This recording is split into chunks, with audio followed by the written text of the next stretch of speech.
injiilka sida Matayos u qoray cutubka 10 markaasuu wuxuu yeedhay 12 xertiisa ahaa oo wuxuu siiyey amar ay jinniyo wasakh leh ku saaraan oo ay bugto walba iyo cudur walba ku bogsiiyaan 12 rasuul magacyadoodu waa kuwan kan ugu horeeya waa Simon kan Butros loo oran jiray iyo walaalkiis Andros iyo Yacquub ina Sebedi iyo walaalkiis Yohana iyo Filipos iyo Bartolomayos iyo Thomas iyo Matayos oo cashuur qaadaha ahaa iyo Yacquub ina Alfayos iyo Tadayos iyo Simon kii reer Kaana iyo Yudas Iskariot kii gacan geliyay 12 Ciise ayaa diray oo amray isagoo leh jid kamida jidadka dadka aan Yuhuudda ahayn hamarina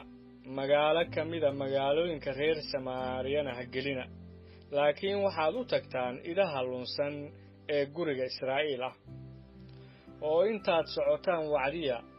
oo waxaad ku tidhaahdaan boqortooyadii jannadu waa dhowdahay kuwa bukana bogsiya kuwa dhintayna sare kiciya kuwa baraska lehna nadiifiya jinniyadana saara hadiyadahaan baad ku hesheen ee hadiyadahaan ku siiya dahab ama lacag ama naxaas kiishadihiinna ha ku haysanina qandina jidka ha ku qaadanina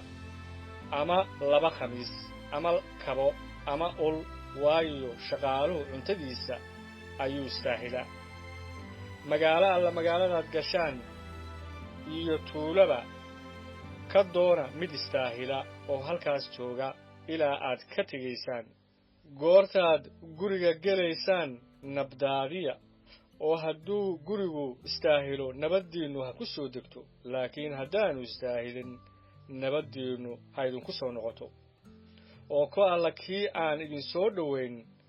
oo aan hadalladiina maqlin goortaad gurigaas ama magaaladaas ka baxaysaan siigada cagihiina ka dhabaandhaba runtii waxaan idinku leeyahay maalinta xisaabta Sodom iyo Gomora waa ka xisaab fududaan doonaan magaaladaas waxaan idin dirayaa sidii idooyay ku dhex jira sidaa darteed aqli u lahaada sida abeesooyin oo u sir la'aada sida qooleeyo laakiin dad iska jira waayo waxay idin dhiibi doonaan shirar oo sunugogyadooda ayay idinku karbaashi doonaan oo waxa aawaday laydin horgeyn doonaa taliyayaal iyo boqorro inay marag ku noqoto iyaga iyo dadka aan Yuhuudda ahayn laakiin goortay idin gacan geliyaan ha ka walwalina sidaad u hadli doontaan ama waxaad ku hadli doontaan waayo waxaad ku hadli doontaan ayaa saacadaas laydin siin doonaa waayo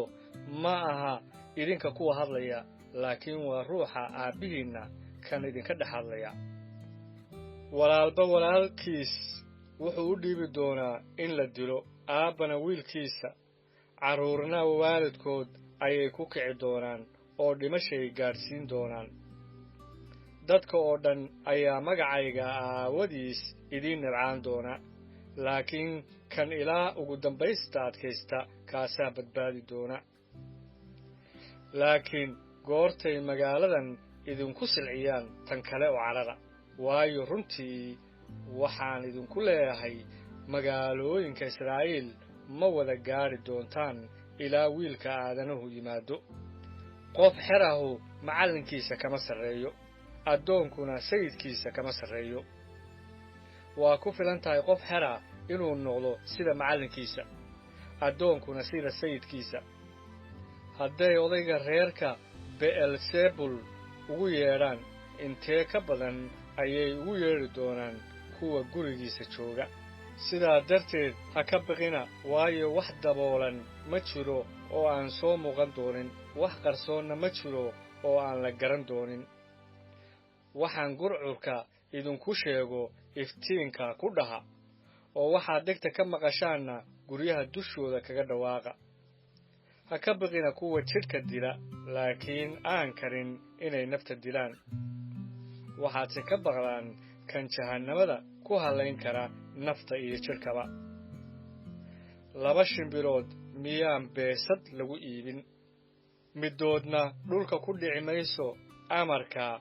aabbihiin la'aantiis timaha madaxiina oo dhan waa tirsan yihiin